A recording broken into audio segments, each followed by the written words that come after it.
10 ಲಕ್ಷ ಜನರು ಸೇರ್ತಾ ಇದ್ದಾರೆ. ಈ 10 ಲಕ್ಷ ಜನರು ಏನು ಸೇರ್ತಾ ಇದ್ದಾರೋ ಸಾಕಷ್ಟು ಮಂದಿ ಅಭಿಮಾನಿಗಳು, ಸುಮಾರಾಗಿ 50 ವರ್ಷಗಳ ಕಾಲ ನಿರಂತರವಾಗಿ ಅವ್ರ ಸೇವೆ ಮಾಡ್ಕೊಂತ ಬಂದಂತ ಒಬ್ಬ ದೊಡ್ಡ ನಾಯಕ. ಆ ನಾಯಕನಿಗೆ ಸನ್ಮಾನ ಮಾಡಬೇಕು ಅನ್ನೋಂತ ತೀರ್ಮಾನವನ್ನು ನಮ್ಮ ಗೋವಿಂದ ಕಾರಜೋಳ ಅವರು ನಾವು ಎಲ್ಲರೂ ಚರ್ಚೆ ಮಾಡಿ ತೀರ್ಮಾನ ತಗೊಂಡಂತ ಟೈಮಲ್ಲಿ ಯಡಿಯೂರಪ್ಪ ಸಾಹೇಬ್ರು ಇಲ್ಲ ರೀ ನನಗೆ ಒಳ್ಳೆ ನನ್ನ ದಯವಿಟ್ಟು ಬ್ಯಾಡ್ರಿ ಅಂತ ಹೇಳಿದ್ರು. ನಾವು ಬಲವಂತವಾಗಿ ಒಪ್ಪಿಸಿ ಇಲ್ಲಿ ಇವರು ಮಾಡೋದ್ರಿಂದ ನಮ್ಗೆ ಪಾರ್ಟಿಗೆ ಅನುಕೂಲ ಆಗುತ್ತೆ ಅಂತ ಮಾತನ್ನು ಕೂಡ ಹೇಳಿದಂತ ಟೈಮಲ್ಲಿ ಇವತ್ತು ಯಡಿಯೂರಪ್ಪ ಅವ್ರ ಅಂದ ತಕ್ಷಣ ನಾವೆಲ್ಲರೂ ಕೂಡ ಇವತ್ತು ಹೆಂಗ್ ನೋಡ್ಬೇಕು ಅಂದ್ರಿಗಿನ ಅವ್ರನ್ನ ಈ ಮುಖ್ಯಮಂತ್ರಿಗಳು 4 ಬಾರಿ ರಾಜ್ಯದ ಮುಖ್ಯಮಂತ್ರಿಗಳಾದಂತ ಟೈಮಲ್ಲಿ ನಾನು ಬೇರೆ ವಿಚಾರಗಳು ಮಾತಾಡಕ್ ಹೋಗಲ್ಲ, ಇಲಾಖೆವರೆಗೆ ಮಾತಾಡಿದ್ರೆ ಬಹಳಷ್ಟು ಸಮಯ ಬೇಕಾಗುತ್ತೆ. ಅವೆಲ್ಲ ಕೂಡ ಜೋಡಿಸಿ ನೋಡಿದಂತ ಟೈಮಲ್ಲಿ ಯಡಿಯೂರಪ್ಪ ಅವರು ಒಂದು ದನಿ ಒರೆಯದ ಒಬ್ಬ ದೊಡ್ಡ ನಾಯಕ. ಇವತ್ತು ನಾನು ವಿಶೇಷವಾಗಿ ಅವ್ರಿಗೆ 4 ಬಾರಿ ಮುಖ್ಯಮಂತ್ರಿ ಆದಂತ ಟೈಮಲ್ಲಿ ಕೂಡ ಅವ್ರ ಜೊತೆ 4 ಬಾರಿ ನಾನು ಕೂಡ ಮಂತ್ರಿ ಆಗಿ ಕೆಲಸ ಮಾಡಿದೆ. ಅವರು ಮೊದಲನೇ ಬಾರಿ ಮುಖ್ಯಮಂತ್ರಿ ಆದಂತ ಟೈಮಲ್ಲಿ ಕೂಡ ಸಮ್ಮಿಶ್ರ ಸರ್ಕಾರ ಆದ ನಂತರ ಮತ್ತೆ ಪುನಃ ಸರ್ಕಾರ ಬಂದಂತ ಟೈಮಲ್ಲಿ ಕೂಡ ಅವರು ಮುಖ್ಯಮಂತ್ರಿ ಪ್ರಮಾಣ ವಚನ ಸ್ವೀಕಾರ ಮಾಡಿದಂತ ಟೈಮಲ್ಲಿ ರಾಮುಲು ಅವರು ಕೂಡ ಪ್ರಮಾಣ ವಚನ ಸ್ವೀಕಾರ ಮಾಡಿದ್ರೆ ಅವರು 4 ಬಾರಿ ಮುಖ್ಯಮಂತ್ರಿ ಆದ್ರೆ ನನಗೆ ಕೂಡ 4 ಬಾರಿ ಮುಖ್ಯಮಂತ್ರಿ ಆಗಿ ಮಂತ್ರಿಗಳಾಗಿ ಅವಕಾಶ ಕೂಡ ಮಾಡಿಕೊಟ್ಟಿದ್ದಾರೆ. ಇವತ್ತು ಈ ಸಮುದಾಯಕ್ಕೆ ನಾನು ನೋಡಿದಂತ ಟೈಮಲ್ಲಿ ಇವತ್ತು ನನ್ನ ಒಬ್ಬ ಸಮುದಾಯದ ವ್ಯಕ್ತಿ ಅಂತ ನೋಡಿಲ್ಲ, ಇತರ ಸಮುದಾಯಗಳ ಜೊತೆ ನೋಡುತ್ತಾ ನನ್ನ ಸಮುದಾಯ ಕೂಡ ಬಹಳಷ್ಟು ಪ್ರೀತಿ ಗೌರವನ ಅಭಿಮಾನವನ್ನು ಕೊಡುವಂತ ಕೆಲಸ ಮಾಡಿದ್ರ.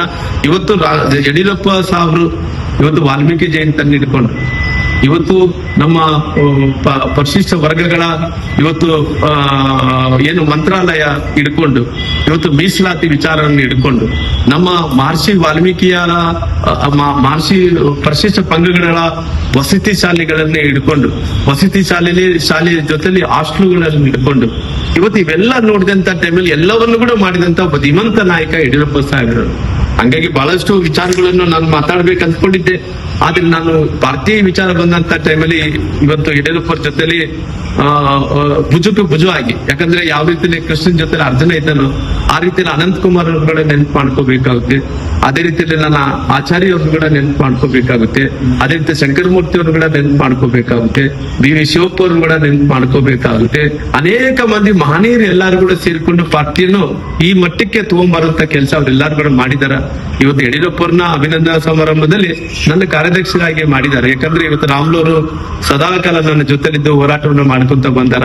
ಈ ಸಮುದಾಯದ ವಿಚಾರ ಬಂದಂತ ಟೈಮಲ್ಲಿ SC/ST ಸಮುದಾಯದ ವಿಚಾರ ಮತ್ತೆ ಬ್ಯಾಕ್ವರ್ಡ್ಸ್ ವಿಚಾರ ಬಂದಂತ ಟೈಮಲ್ಲಿ ಎಲ್ಲವನ್ನು ಕೂಡ ಅವ್ರಿಗೆ ಏನೇನು ನಾವು ಹೇಳ್ಬೇಕಾಯ್ತು ಎಲ್ಲವನ್ನು ಕೂಡ ಹೇಳ್ಕೊಂತ ಬಂದು ಈ ಸಮುದಾಯವನ್ನು ನಾವು ಹೆಂಗೆ ಬೆಳೀತೀವೋ ಪಾರ್ಟಿ ಹೆಂಗೆ ಅಧಿಕಾರಕ್ಕೆ ಬರ್ತೇನೋ ಆ ರೀತಿಯಲ್ಲಿ ಸಮುದಾಯ ಕೂಡ ಮೇಲೆ ಬರಬೇಕನ್ನೋ ಪ್ರಯತ್ನದಲ್ಲಿ ಅನೇಕ ಒಳ್ಳೆ ಕೆಲಸಗಳನ್ನ ಕೂಡ ಮಾಡ್ಕೊಂತ ಬಂದಿದ್ವಿ. ಹಂಗಾಗಿ ವಿಶೇಷವಾಗಿ ನನಗೆ ಬಹಳಷ್ಟು ಸಂತೋಷ ಇದೆ. ಯಾಕಂದ್ರೆ ಇವ್ರು ಮೋಸ ಅಂತ ಇವ್ರು ಮಾಡಿದಾರ, ಅದ್ರ ಬಗ್ಗೆ ನಾನು ಚರ್ಚೆ ಮಾಡಕ್ ಹೋಗಲ್ಲ. ಯಡಿಯೂರಪ್ಪ ಮಾಡಿದಂತ ಕೆಲಸಗಳು ಬಿಡಿಯಾಗಿ ನಾನು ಹೇಳ್ಬೇಕಾದ್ರಿಂದ ಸಾಕಷ್ಟು ವಾಲ್ಮೀಕಿ ಜಯಂತ್ಯೋತ್ಸವವನ್ನು ಇಟ್ಕೊಂಡು ಇವತ್ತು ಸಮುದಾಯಕ್ಕೆ ಎಲ್ಲಾ ವಿಚಾರಗಳನ್ನು ಕೂಡ ಮಾಡಂತ ಕೆಲಸ ಸನ್ಮಾನ್ಯ ಯಡಿಯೂರಪ್ಪರು ಕೂಡ ಮಾಡಿರೋ ಕಾರಣ ನಾನು ಕೂಡ ಆ ಇಲಾಖೆಯ ಮೊದಲನೇ ಮಂತ್ರಿಯಾಗಿ ಕೂಡ ನಾನು ನಿಗಮವನ್ನು ಸ್ಥಾಪನೆ ಮುಂಚೆನೆ 2007-2008 ಆಗಿತ್ತು. ಆ ನಿಗಮ ಸ್ಥಾಪನೆ ಆದ ನಂತರ ಜಯಂತಿಯನ್ನಾದ ನಂತರ ಅನೇಕ ವಿಚಾರದಲ್ಲಿ ಕೂಡ ಈ ಸಮುದಾಯದ ಜೊತೆಲಿ ಕಷ್ಟದ ಜೊತೆಲಿ ಸಮುದಾಯದ ಜೊತೆ ಹೆಜ್ಜೆ ಹಾಕುವಂತ ಕೆಲಸ ಯಡಿಯೂರಪ್ಪ ಜೊತೆ ನಾನು ಕೂಡ ಮಾಡಿದ್ದೀನಿ. ಹಾಗಾಗಿ ನಾನು ಕಾರ್ಯದರ್ಶನಾಗಿ ಮಾಡಿ ಇವತ್ತು ದೊಡ್ಡ ಸಂಖ್ಯೆಯಲ್ಲಿ ಇವತ್ತು 10 ಲಕ್ಷ ಜನ ಬರಬೇಕು ಅನ್ನೋ ನಿರೀಕ್ಷೆಯನ್ನು ಕೂಡ ಇಟ್ಕೊಂಡಿದ್ವಿ. ರಾಷ್ಟ್ರೀಯ ನಾಯಕರಂತ ಅಮಿತ್ ಶಾ ಅವರು ಕೂಡ ಬರ್ತಾ ಇದಾರ.